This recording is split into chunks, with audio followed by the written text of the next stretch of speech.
Bonjour à tout le monde, bonjour à tous. C'est avec joie que je vous dis à mon tour, bienvenue à l'église Saint-Lazare. C'est avec beaucoup de joie qu'on prend ce temps dans les 11 premiers versets de cette épître aux Philippiens, cette épître aux Philippiens qui nous accompagne aussi dans les groupes de semaine dont Brian a parlé au temps des annonces. C'est pour nous, on pourrait le dire, avec l'église Saint-Lazare, un peu notre lettre, puisque c'est avec l'épître de Paul aux Philippiens que nous avons commencé l'Église, avant même qu'il y ait les premiers cultes du dimanche matin. Et l'idée, c'est qu'on puisse laisser, en cette fin d'année, en conclusion de ce qu'on a vu dans les groupes de semaine et en méditation de ce texte ensemble, laisser le Seigneur faire un audit de notre vie d'Église et un audit de nos vies spirituelles. C'est grâce à cette parole que nous pouvons réfléchir ensemble sur où nous en sommes dans la vocation qui est la nôtre en tant qu'Église Saint-Lazare, au cœur de Paris, au XXIe siècle. Donc on va ouvrir quatre fenêtres dans cette épître, 4 fenêtres qui nous permettent de le faire. Avant d'aller plus loin, je vous invite à prier.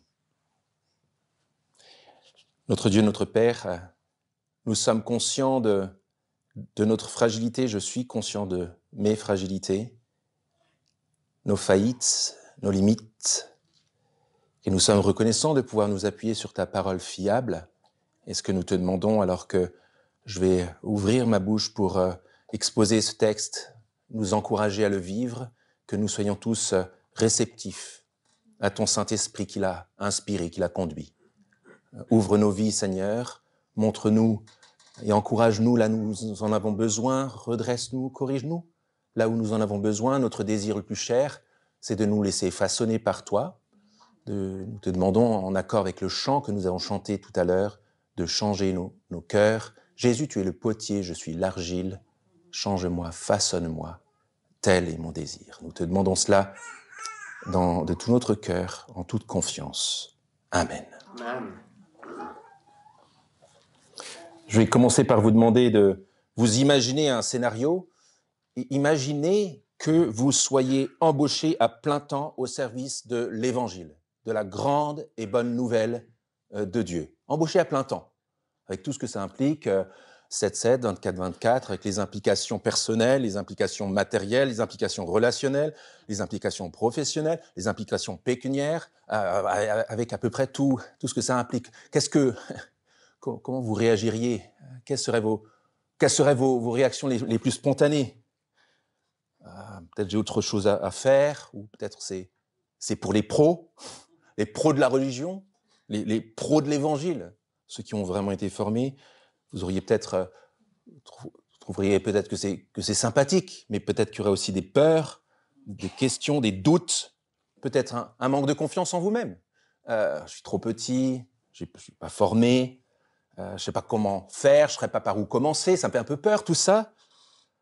Et en fait, j'ai quelque chose à vous annoncer sur la base du plan de Dieu pour son peuple, celui qui l'appelle au salut, à la vie avec lui, c'est que chaque chrétien et chaque chrétienne sont embauchés par Dieu à plein temps au service de l'Évangile. 7-7, 24-24, dans nos pensées, nos paroles et nos actes, jusqu'au retour de Christ, en préfiguration de notre vie complète pour Christ et pour Dieu, dans la vie avec lui pour toujours et pour l'éternité.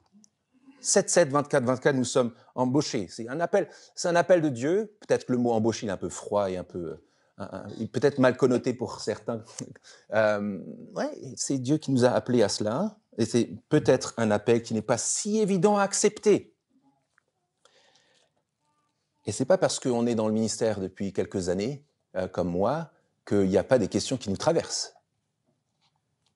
Nous sommes tous, que nous soyons dans le séculier ou dans le religieux, comme diraient certains, que nous soyons jeunes chrétiens ou vieux chrétiens, appelés à cela, mais il y a, on le sait, des implications dans tous les domaines de notre vie. Si on prend conscience que nous sommes embauchés par Dieu à plein temps au service de son évangile, il y a forcément des implications. Au niveau relationnel, au niveau matériel, au niveau professionnel, au niveau de nos priorités.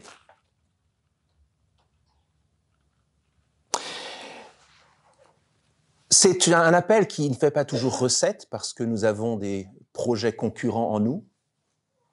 Nous avons nos plans, nous avons nos priorités et parfois ça s'entrechoque avec ce à quoi Dieu nous appelle. Et c'est un appel qui a besoin d'être renouvelé constamment, jusqu'à la fin.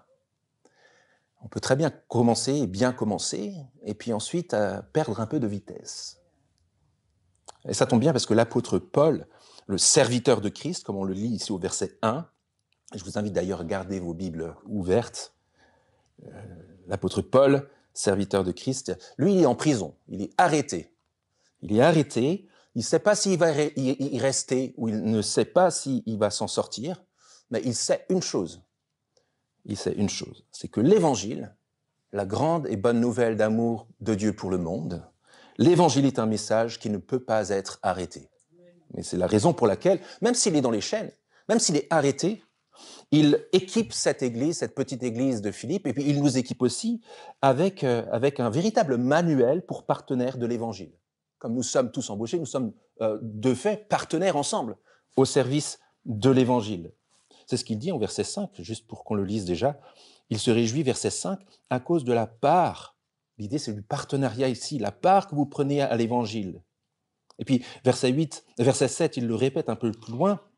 Il dit que constamment, même quand Paul était dans les chaînes, dans l'enfermement, eh bien, il participe, fin du verset 7, tous à la même grâce que moi. C'est la même racine, c'est la même idée de travail ensemble, de partenariat pour l'Évangile.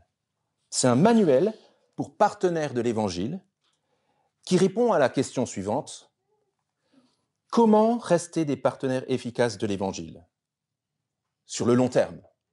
C'est pas facile, on perd vite la vitesse qu'il faudrait. Et puis voilà comment Paul y répond. On le voit ce souci au verset 27. C'est pour ça que j'ai demandé aussi à Saraline de lire l'ensemble du chapitre, parce qu'au verset 27, c'est possible que ce soit là un peu l'intention principale de Paul en écrivant la lettre. Il leur dit, regardez le verset 27, seulement, malgré le fait que le contexte ne soit pas si facile, qu'on soit dans l'incertitude, conduisez-vous d'une manière digne de l'Évangile, littéralement, soyez comme des citoyens du ciel qui se comportent de manière digne de l'Évangile du Christ, afin que soit que je vienne vous voir, soit que je reste absent, j'entende dire de vous que vous demeurez fermes, dans un même esprit, combattant d'une même âme pour la foi de l'Évangile, sans vous laisser aucunement intimider par les adversaires. Comment rester des partenaires efficaces de l'Évangile? Comment, comme le dit Paul, demeurer ferme dans un même esprit? Eh bien, dans ces 11 premiers versets sur lesquels on zoome ce matin, ça pourrait être résumé de cette manière. Après des débuts si encourageants, j'espère que vous avez noté la note de joie dans ce début de texte. Après des débuts si encourageants, eh bien, on a la promesse que Dieu nous fera progresser jusqu'à la fin. Et comment est-ce que Paul le dit? Il le dit par une prière à Dieu. Alors on commence par ce point tellement encourageant. Et on peut réfléchir aussi, dans le fil de notre réflexion, à nous en tant qu'Église, Saint-Lazare, au cœur de Paris. Déjà des bases tellement encourageantes. Alors des causes pour lesquelles on pourrait combattre, il y en a plein à l'actualité. Si vous cherchez bien et si vous voulez combattre pour une cause, vous allez vite trouver. La planète, la Palestine, Israël, l'Ukraine, la justice, la conviction politique, une meilleure éducation, la santé. On en trouve tout le temps des causes, et des causes qui sont tout à fait justifiables. Mais les Philippiens, eux, ont répondu que leur vocation principale, leur cause, la cause pour laquelle ils voudraient combattre, c'est l'Évangile. La bonne nouvelle de Dieu, la grande nouvelle qui doit être annoncée, pas juste vécue, mais proclamée, vécue et proclamée. Et les Philippiens, visiblement, l'ont démontré. C'est ce qui fait la joie de Paul. Regardez le début à partir du verset 3. Il rend grâce, c'est-à-dire qu'il dit merci à Dieu. Pourquoi? Parce que, verset 4, donc la mention de la joie, verset 5, à cause de la part que vous prenez à l'Évangile depuis le premier jour jusqu'à maintenant. C'est intéressant, cette effusion de joie, mentionnée dans les versets 3 et 4, cette reconnaissance incroyable, où Paul, depuis le fond de sa prison, constate qu'une église est lancée au service de l'Évangile avec preuve à l'appui. Et c'est intéressant aussi parce que ça nous donne en fait un profil du bon partenariat de l'Évangile. Qu'est-ce que c'est travailler ensemble pour l'Évangile? D'abord, c'est, comme le dit Paul là au verset 5, prendre part.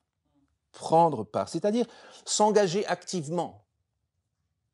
Être partenaire de l'Évangile, c'est se savoir et se sentir concerné avec toutes les conséquences. C'est justement ne pas dire c'est pour les autres, c'est pour les pros. C'est se sentir visé par ce grand message à vivre et à proclamer. Prendre part. Deuxième chose, la persévérance. Pourquoi je dis ça? Mais parce que Paul souligne qu'ils prennent part à l'Évangile depuis le premier jour jusqu'à maintenant. C'est-à-dire qu'ils n'ont jamais cessé sur le temps de servir l'Évangile. Deuxième profil d'un bon partenariat, c'est pas juste de prendre part, mais c'est de prendre part avec persévérance. Troisième point, Paul dit au verset 7 notamment, et on le lit en entier, « Il est juste que j'ai pour vous de telles pensées parce que je vous porte dans mon cœur et que dans mes chaînes, dans mon emprisonnement, comme dans la défense et l'affermissement de l'Évangile, vous participez tous à la même grâce que moi. » Un autre élément, le service de l'Évangile, être chrétien partenaire de l'Évangile, c'est une grâce. C'est un cadeau que Dieu nous fait. Alors c'est déjà une grâce, un cadeau que Dieu nous fait d'être pardonné par lui et d'apprendre le pardon les uns envers les autres. C'est une grande grâce, un grand cadeau, mais c'est donc de fait un grand cadeau que de se mettre à servir cet évangile-là dans l'Église et vers l'extérieur. C'est un salut et un service. Et puis c'est aussi un service à vivre ensemble. Cette idée de participer tous avec Paul à la même grâce que lui, c'est la notion de solidarité et de travail ensemble. Le manuel du bon partenaire de l'Évangile, c'est non seulement le rappel que c'est quelque chose qui se fait sur le long terme, qui se fait grâce à ce que Dieu nous a donné, c'est un cadeau qu'il nous fait, mais aussi avec cette idée de solidarité. Paul est en prison et les Philippiens ne s'en moquent pas. Ils sont solidaires de lui. Et enfin, c'est quelque chose à vivre ensemble, non seulement épaule contre épaule, en train d'avancer ensemble, mais c'est aussi avec une caractéristique particulière. Vous avez noté, j'espère. Paul insiste. Dans l'amour.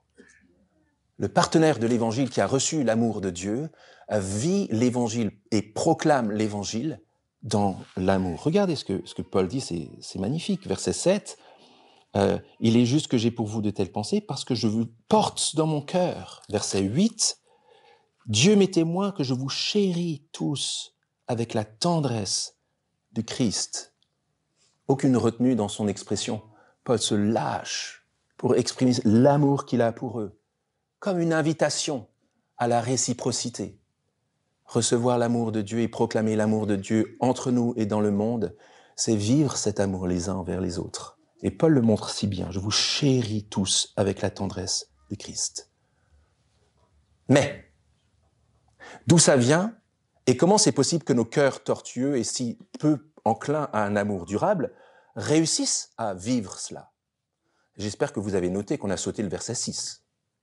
Parce que c'est maintenant qu'on va le lire. Parce qu'au cœur de ce descriptif, de ce manuel, Paul donne un exemple, Paul donne la clé de voûte de son espérance, de sa joie et de son espoir que ce partenariat va continuer. Verset 6, Paul dit « Je suis persuadé que celui qui a commencé en vous une œuvre bonne en poursuivra l'achèvement jusqu'au jour de Christ Jésus. » Jusqu'au jour, c'est-à-dire jusqu'au jour de la fin du monde, jusqu'au retour du Christ dans la gloire, jusqu'au jour où ce monde passera, jusqu'au jour où viendra le monde parfait, où la justice habitera.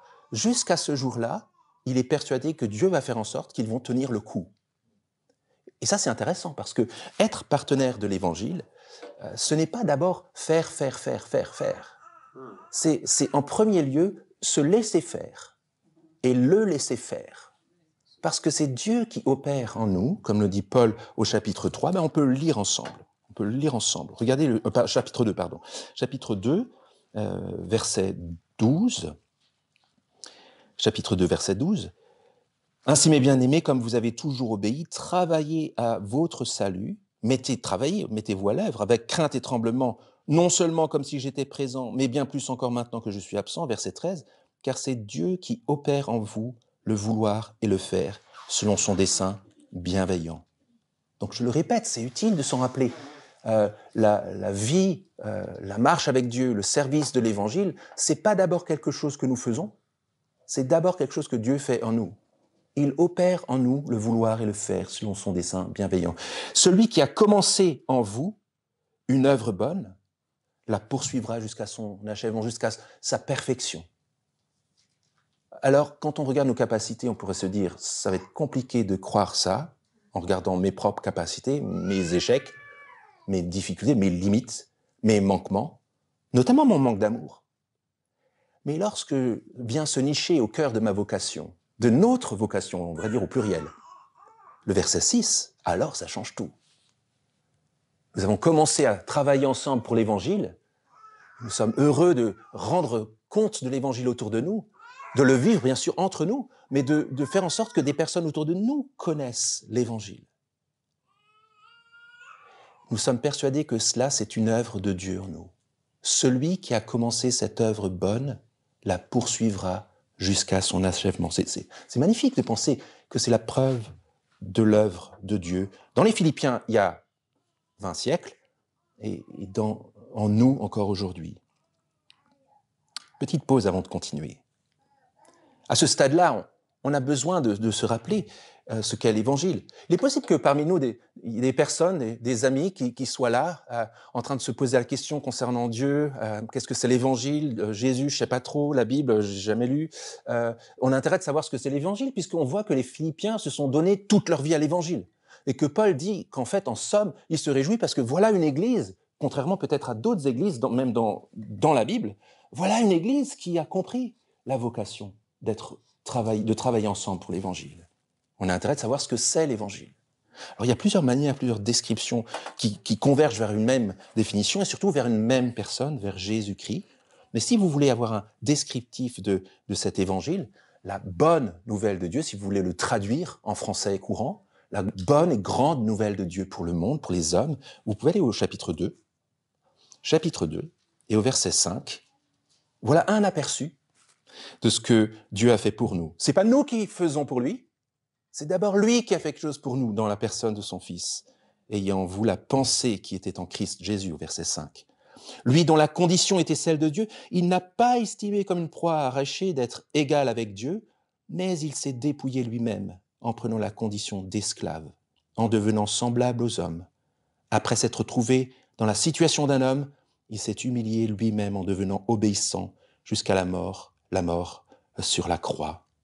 C'est pourquoi aussi Dieu l'a souverainement élevé et lui a donné le nom qui est au-dessus de tout nom, afin qu'au nom de Jésus, tout genou fléchisse dans les cieux, sur la terre et sous la terre, et que toute langue confesse que Jésus-Christ est Seigneur, à la gloire de Dieu le Père.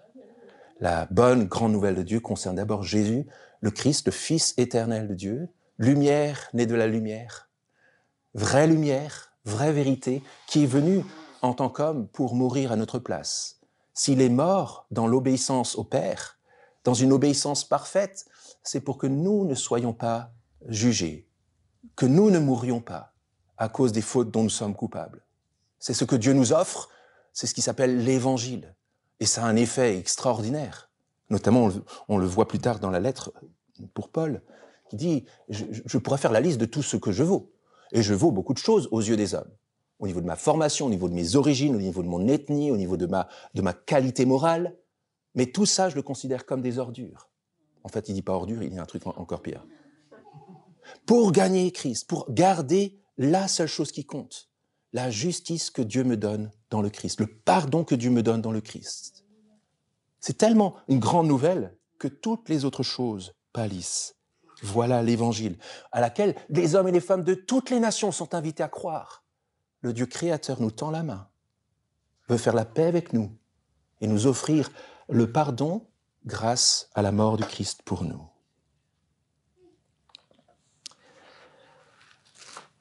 Il n'y a pas de cause plus grande pour laquelle se donner que la cause de l'Évangile.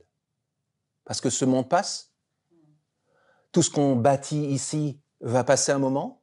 On le voit parfois dans nos propres vies, où on se dit à quoi bon, mais ça sera de toute façon vrai à la fin, quand on va retourner à la poussière. Heureusement que ce n'est pas la fin définitive, mais tout ce qu'on bâtit ici, pour ce monde et dans ce monde, va passer. Mais l'Évangile, c'est la bonne nouvelle de Dieu qui nous invite à la vie après la mort et pour toujours. C'est la plus grande cause qu'on pourrait servir. Et on pourrait penser à toutes les problématiques. J'ai parlé des causes avant, les causes, toutes les grandes causes pour lesquelles on pourrait se battre. C'est une tellement grande nouvelle, tellement à la racine de qui nous sommes en tant qu'hommes, que les autres causes trouvent leur résolution lorsque cette cause-là est traitée.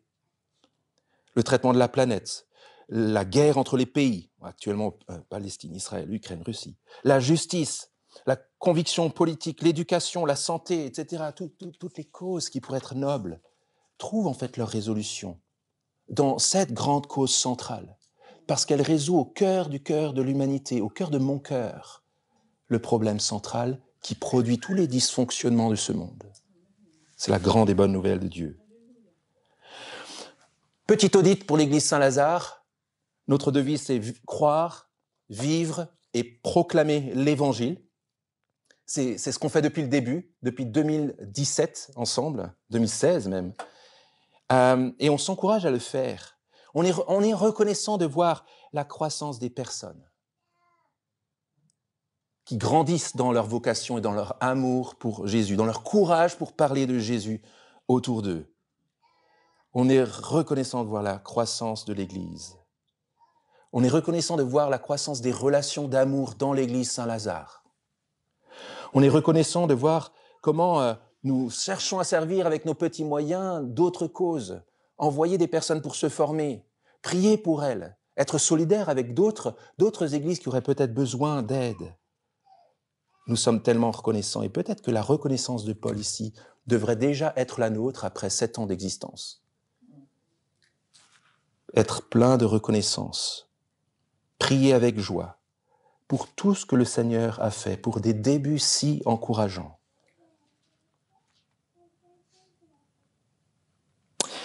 Mais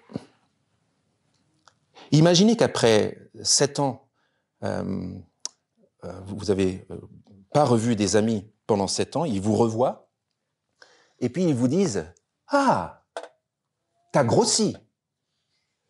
Je ne sais pas si vous seriez content d'entendre ça. Moi, j'ai été à une cérémonie hier où j'ai entendu ça 10 ou 15 fois me concernant. Donc, c'était pas super agréable. Mais c'était positif et c'était dit vraiment dans l'amour. Mais quand même, je me suis posé la question. J'aurais préféré peut-être qu'on me dise « Ah, t'as gagné en masse musculaire. T'as gagné, tu as développé les capacités de ton corps. » J'aurais préféré qu'on me dise ça. Vous voyez ce que je veux dire par rapport au corps de l'Église. Qu'est-ce que des amis qui auraient vu les débuts diraient en voyant l'Église aujourd'hui, 7 ans après? Tu as grossi? C'est-à-dire qu'il y a bien sûr des gens en plus, mais c'est juste des gens en plus?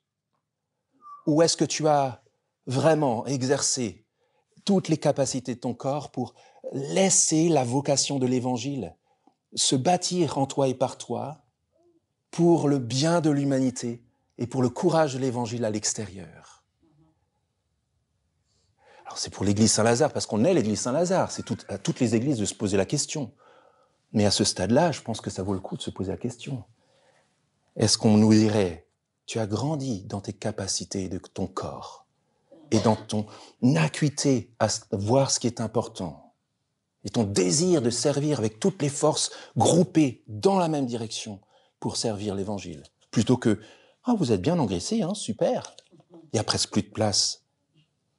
La vraie croissance ne trouve pas son origine dans la croissance numérique, mais dans la croissance dans l'Évangile.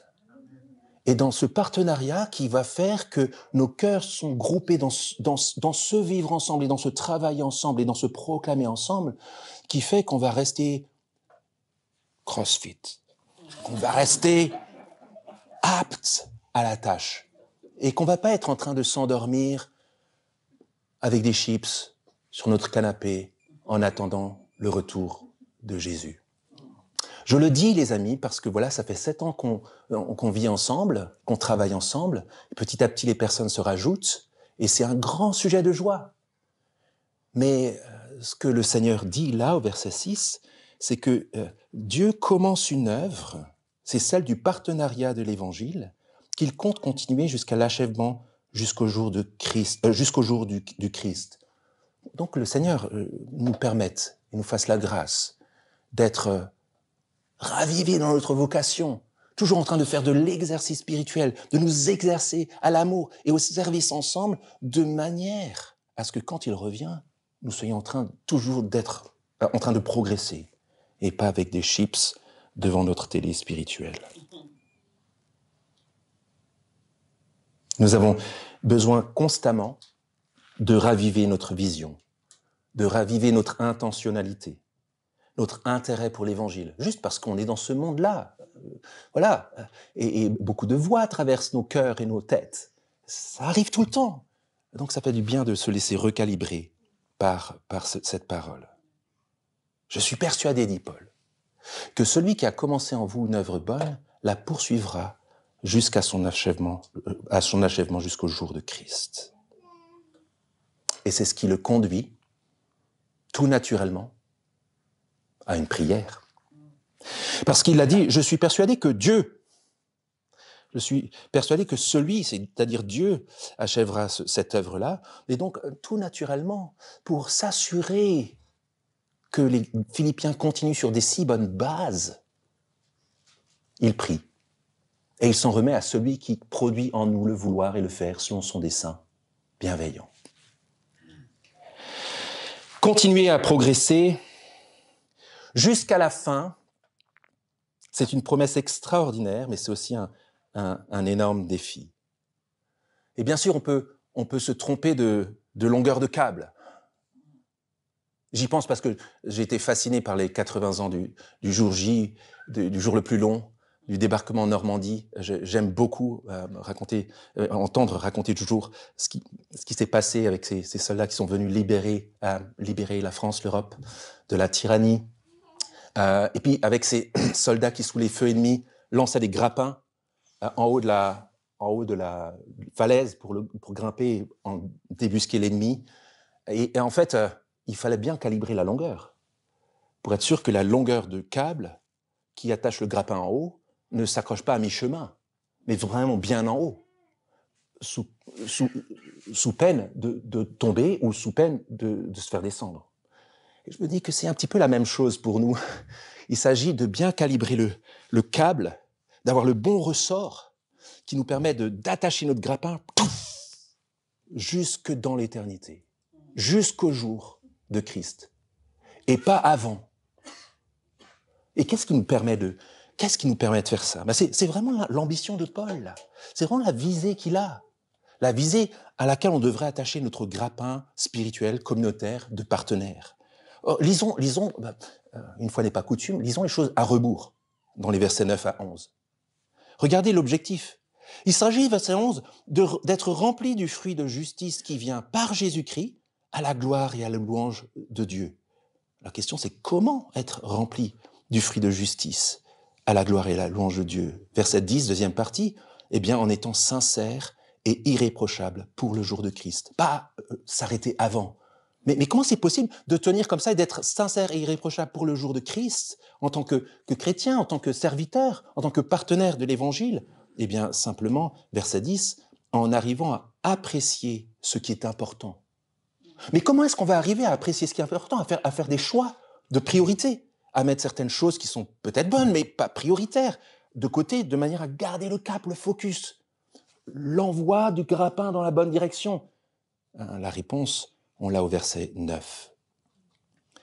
C'est qu'il faut que l'amour abonde de plus en plus en connaissance et en vraie sensibilité.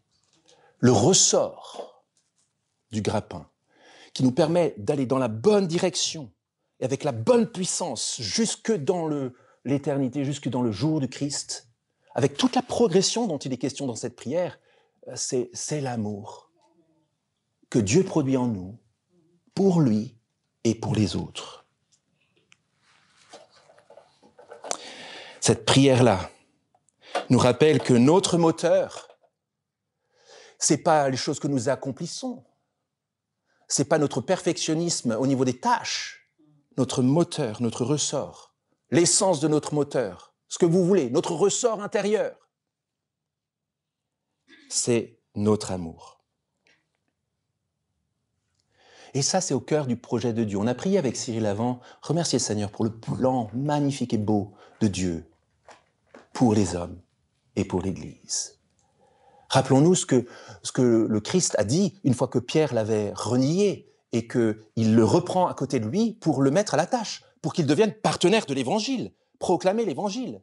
La première chose qu'il lui demande, c'est « Donne-moi tes diplômes en théologie, s'il te plaît. » Pierre.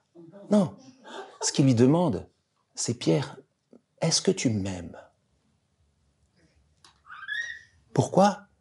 Mais parce qu'il faut que Pierre voie son amour grandir de plus en plus, en connaissance et en vraie sensibilité, pour qu'il garde le focus jusqu'à la fin et qu'il ne renie plus son maître. C'est en rapport avec le plus grand commandement de toute la Bible, du plan de Dieu pour toute l'humanité. Le plus grand commandement, c'est quoi ? Tu aimeras le Seigneur ton Dieu de tout ton être et ton prochain comme toi-même. C'est pour ça que le ressort de notre partenariat et de notre service de l'Évangile, ce qui va nous permettre de progresser jusqu'à la fin, ce dont Dieu nous dote, nous équipe, c'est cet amour. Ce que je demande dans mes prières, dit Paul, c'est que votre amour abonde de plus en plus en connaissance et en vraie sensibilité. Vous voyez que c'est pas un amour sentimental. Ah, j'aime plus, je t'aime plus. J'ai un sentiment, entends mon cœur. Non, c'est un amour qui est nourri par une vraie connaissance. Il faut faire l'expérience de Jésus, le connaître, voir sa fidélité, sa bonté, sa sainteté, sa pureté, l'expression parfaite de son œuvre pour voir notre amour grandir. Et après, tout le reste vient dans la suite. Tout en découle. Il s'agit pour nous de faire des choix de priorité. On en fait tout le temps. J'aurais pu aller regarder des sondages ou quel est le nombre ou des études scientifiques, quel est le nombre de choix qu'on fait dans une seule journée. Je suis sûr que c'est plein de choix. On fait tout le temps des choix d'orientation, des choix de vie, des choix de priorité. Et là, Paul suggère qu'à cause de la grandeur de l'Évangile, il s'agit d'apprécier ce qui est important, de faire les bons choix. Et cet amour, qui est notre ressort, nous aide à faire les bons choix. Étienne, dit Jésus, m'aimes-tu ? Brian, m'aimes-tu ? Josépha, m'aimes-tu ? Et vous pouvez prendre votre prénom et le mettre à la place. Que notre amour augmente toujours plus, de manière à voir toujours mieux ce qui est important. Et je vous l'annonce, comme tous les choix, ça demande de faire du tri, parfois d'exclure des options, de manière à garder ce qui est important au cœur. Qu'est-ce qui est important ? Et si l'Évangile, c'est la cause la plus importante, quel choix je dois faire dans mes relations, dans mon temps, dans mon énergie consacrée, dans mon argent, pour que cela se voie et que je reste focalisé. Plus mon amour augmente, plus ces choses-là vont arriver. Et plus le fruit, vous avez vu une fois de plus, le fruit, d'où il vient par Jésus-Christ. Une fois de plus, c'est lui qui produit ça en nous. Mais on a la promesse qu'au résultat, il y a des choses derrière, des belles choses qui vont se produire dans nos vies, qui vont se produire dans l'Église. On va voir des hommes et des femmes être transformés par l'Évangile. On va voir des hommes et des femmes venir à Christ, connaître l'amour de Dieu dans le Christ. Et on va voir des hommes et des femmes qui vont être témoins de la lumière de Christ et de l'amour de Christ dans leur couple, dans leur famille, dans leurs amis, dans leur travail, dans leur voisinage, dans la ville, dans le monde. Mais tout ça provient de cette question centrale. M'aimes-tu ? Et je prie, dit Paul, pour que votre amour augmente en connaissance et en vraie sensibilité. Avant de conclure, J'aimerais prendre une image scientifique. Alors, il y a mon fils qui passe son bac, alors moi je suis nul en maths, hein. Mais voilà, voilà quelque chose dont je me souviens. C'est le facteur. Le petit a, là, s'appelle un facteur, un multiplicateur, si vous voulez. Et à l'intérieur de la parenthèse, tu peux mettre ce que tu veux. Ici, j'ai mis 1 plus 1 plus 1, parce que c'est plus facile pour moi à calculer. Et ça veut dire que si le facteur, c'est 1, mince, 1, ça donne 1 plus 1 plus 1, 3. 1 fois 3 égale 3. Le résultat, c'est 3. Mais ça veut dire que si tu changes le facteur, le résultat derrière, il sera encore plus grand. Et c'est un peu ce que Paul dit dans ce texte-là. Votre multiplicateur, votre facteur qui multiplie ce qu'il y a dans la parenthèse, c'est l'amour, qui va vous rendre capable de discerner, qui va vous rendre capable de choisir la vie juste et belle et bonne qui plaît à Dieu, qui va multiplier vos fruits. Plus votre amour augmente de plus en plus, comme il le dit, plus l'intérieur de la parenthèse. Si vous voulez, vous pourriez mettre votre vie à l'intérieur de la parenthèse. Si le facteur amour grandit, tous les fruits que ça va porter seront un sujet de joie et d'honneur et de gloire rendu à Dieu. Nous sommes partenaires de l'Évangile. Et ça vaut le coup de faire un audit en tant qu'Église pour voir quelles sont les choses où nous nous engraissons et quelles sont les choses où nous sommes vraiment fit, bien en place. Quelles sont les choses sur lesquelles on devrait se recaler, qu'on devrait modifier, qu'on devrait enlever, qu'on devrait ajouter, de manière à pouvoir continuer notre œuvre. Et là, Paul nous donne les éléments pour cela. Et je vous invite, parce que Paul s'immerge dans la prière, à conclure ce temps par la prière.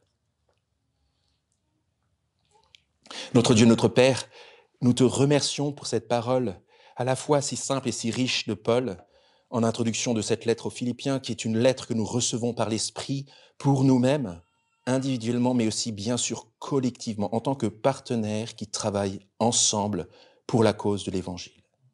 Peut-être que la première mention, Seigneur, ce serait de te remercier pour tout ce que tu as permis que nous accomplissions ces 7 premières années, tout ce que tu as fait en nous et par nous. Seigneur, sois béni pour cela. Donne-nous de compter tes bienfaits et d'en être reconnaissants.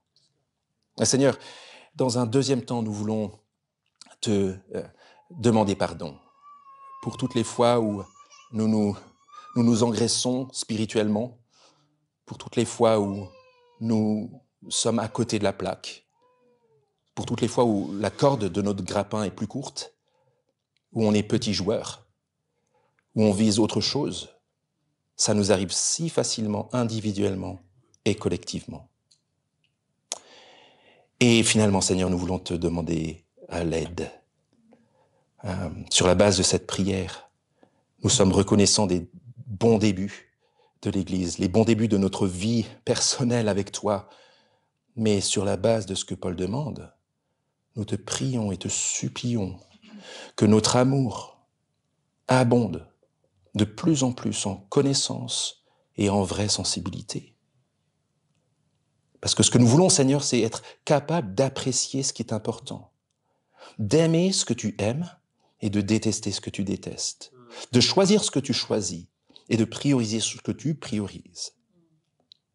Seigneur, donne-nous dans ta grâce au résultat d'être sincères et irréprochables pour le jour de Christ.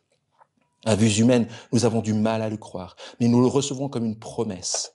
Donne-nous, Seigneur, dans ta grâce, parce que nous voulons nous laisser faire par toi, d'être remplis du fruit de justice qui vient par Jésus-Christ ton Fils, à ta gloire et à ta louange.